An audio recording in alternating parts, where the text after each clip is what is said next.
Find out why July 2023 was a record-breaking month. A high-flying NASA aircraft is helping to study lightning. And making landings safe for flights of the future. A few of the stories to tell you about this week at NASA. According to research by our Goddard Institute for Space Studies, July 2023 was 0.43 degrees Fahrenheit warmer than any other July in NASA's record and hotter than any other month in the global temperature record.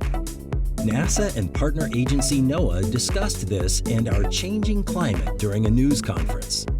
According to NASA data, the 5 hottest Julys since 1880 have all happened in the past 5 years.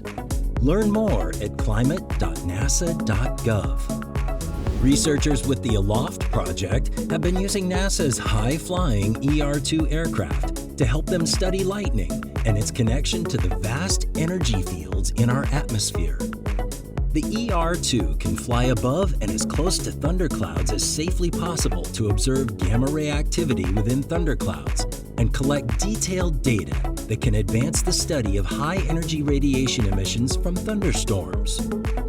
Our Aerocast flight campaign is a wind study that aims to help drones land safely on rooftop hubs called vertiports for future delivery of people and goods.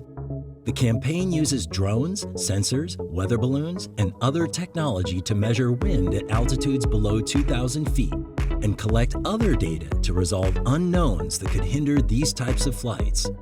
The campaign, which continues through this month, may also improve weather prediction.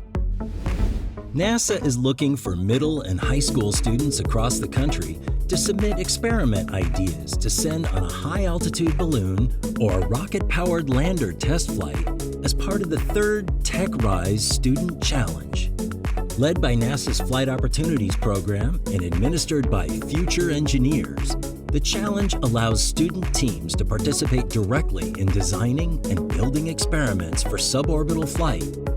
For more details, visit futureengineers.org/NASA TechRise. That's what's up this week at NASA.